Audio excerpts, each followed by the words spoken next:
Good morning to you all. This is your friend Pankaj Kumar. Today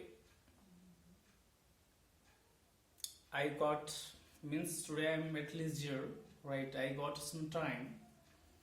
Then while sitting, I decided to make a short video that is very important for learner as well as teachers, trainers and facilitators. I hope this video will try to update your knowledge whatever you have on grammar, right? हम स, हम सभी लोग grammar को पढ़ रहे हैं और पढ़ते भी रहेंगे। हम लोगों को जो पुस्तक में, जो बुक में अवेलेबल होता है, जो टॉपिक्स दिए होते हैं, उन चीज़ों को हम लोग कवर कर लेते हैं बहुत ही बेहतरीन तरीके से। और तरह तरह के एग्जाम्स के लिए जो है we all are very ready to prepare for our exam, either it is academic examination or competitive examination, right? तो क्या है ना कि जैसे कि हम लोग आज मैं आपको कुछ अपनी पर्सनल व्यक्तिगत विचारों को बताऊंगा और खास मेरा जो टॉपिक होगा वो होगा ग्रामर के ऊपर। ग्रामर को लेकर के हमारी समझ, हमारी concept, our method of learning, method of reciting, so many things maybe। तो क्या है ना कि जैसे कि हम लोग कोई भी एप्स डाउनलोड कर लिए होते हैं पहले से हम लोग का कोई भी हर जितने भी एप्स हैं डाउनलोड रहता है, कर लेते हैं।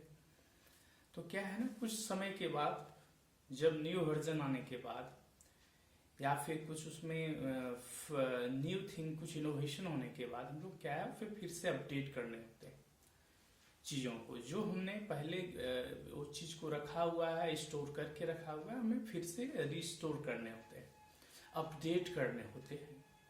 जो बिल्कुल सामान्य सा नियम है, यहाँ तक कि एक बच्चा भी, एक बहुत जूनियर बच्चा भी समझ सकता है कि हमें अपडेट करने चाहिए और करते रहे हैं।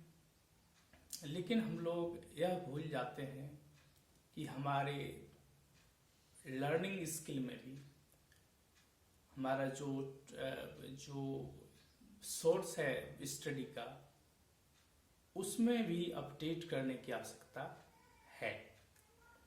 मैं तो खास अन्य किसी सब्जेक्ट पे चर्चा नहीं करूँगा, मैं ग्रामर के वो लेकर और ग्रामर की वो कंसेप्ट को मैं आपके सामने रखूँगा।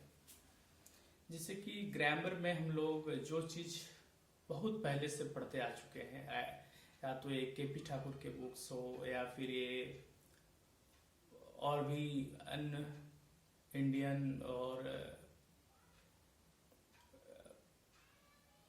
फॉरेन राइटर के बुक हों, जो भी बुक्स हो, जो हमने पढ़ा है, जो हमने खरीद लिया है, वो आज हम पढ़ते जा रहे हैं।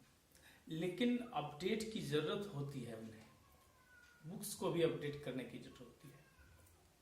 जो चीज़ को हम समझ रहे हैं, समझ चुके हैं, या फिर हमारे फादर्स ने जो समझाया है, जो उन्होंने पढ़ा है, अगर आज हम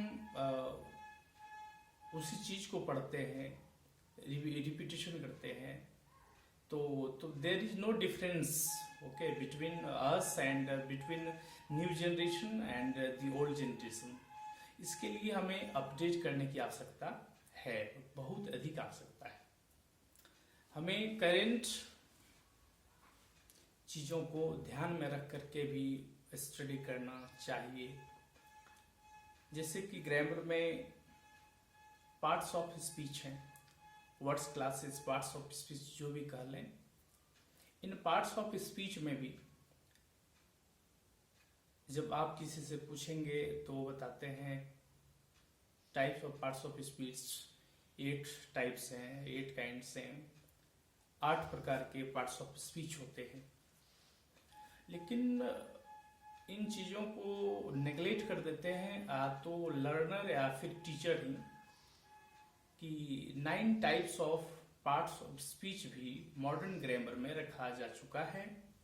इस यह चीज़ों को बहुत बेहतरीन तरीके से इन लोगों को समझना चाहिए, और हमारे ट्यूटर जो होते हैं उन्हें भी समझाना चाहिए कि 9 types of parts of speech होते हैं, उसके क्या क्या चीज़ कैसे डिफ्रेंशिएट हुआ, कैसे 9 types of parts of speech आए, कहाँ से आए, और अगर वो न्यू टाइप्स की अगर उसको एक नया अलग नाम दिया गया तो रीजन क्या था इसके पीछे, हमें ये भी समझने की आवश्यकता है।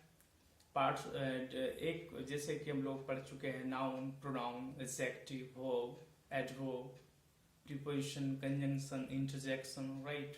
ये 8 types of parts of speech पढ़े हुए हैं और पढ़ते आ रहे हैं, और न जाने हम पढ़ाते भी चले आ रहे हैं, पढ़ाते भी रहेंगे बच्चों को, फ्यूचर में भी पढ़ा रहे होंगे। लेकिन हमें इन चीज़ों से अवगत होना होगा, हमें अपडेट करने की ज़रूरत है यहाँ पर ग्रामर को, नॉलेज को लेकर, कंसेप्ट को लेकर, कि 9 types of parts of speech को हम लोग पढ़ें, समझें।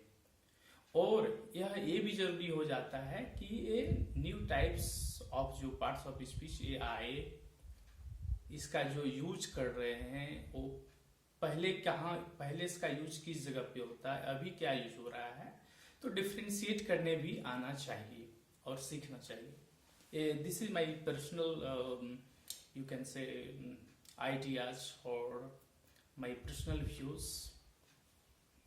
मुझे ऐसा मानना है, मैं ऐसा नहीं कहता हूँ कि टीचर नहीं जानते हैं, ट्रेनर नहीं जानते हैं, आता है, लेकिन हमें अप टू डेट करने होंगे अपने आप को भी और स्टूडेंट्स को भी।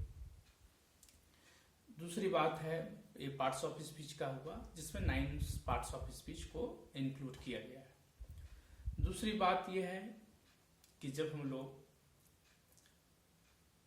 टेंस पढ़ते हैं, टेंस की स्टडी करते हैं, verb form, tense is showing the form of the verbs, right?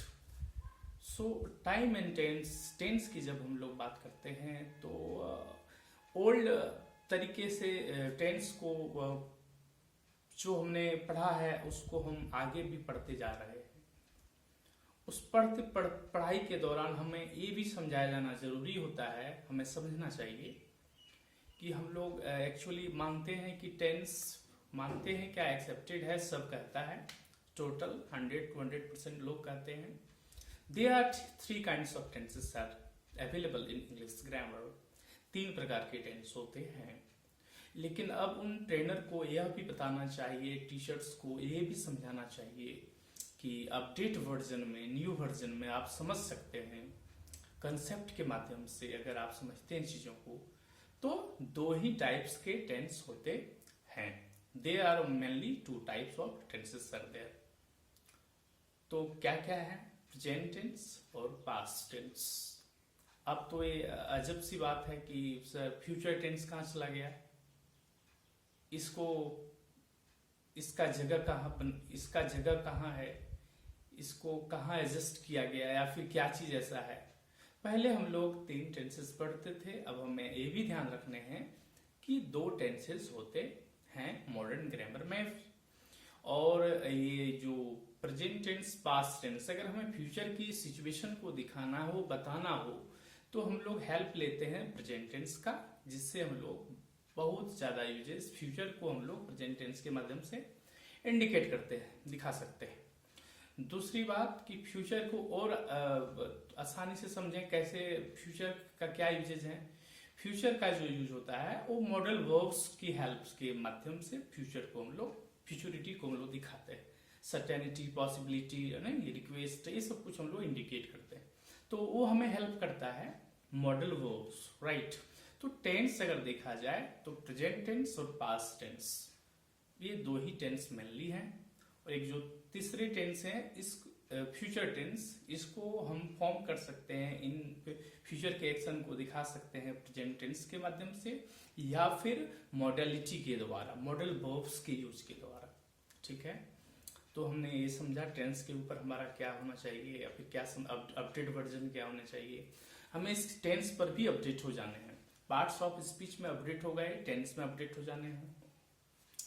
और एक चीज और, ये चीज जानना चाहिए, भले अपडेट की बात हो या ना हो, लेकिन ये भी जानना चाहिए कि टेंस जब भी एक्टिव और पैसिव की हम लोग बात करते हैं, एक्टिव और पैसिव से एक दूसरे को ट्रांसफॉर्म करते हैं, तो हम लोगों को पढ़ाया जाता है टोटल 12 टेंसेस में, 12 टेंसेस में ये हम लोग समझते हैं कि ओनली 8 टाइप्स ऑफ टेंसेस का हम लोग पैसिव बनाते हैं, और जो रेस्ट 4 बच गए, जैसे present continuous, past continuous, present perfect continuous, past perfect continuous, future perfect continuous और फ्यूचर कंटिन्यूअस, ये 4 जो टेंसेस हैं इसका पैसिव हम लोग नहीं बनाते हैं, नहीं बनता है।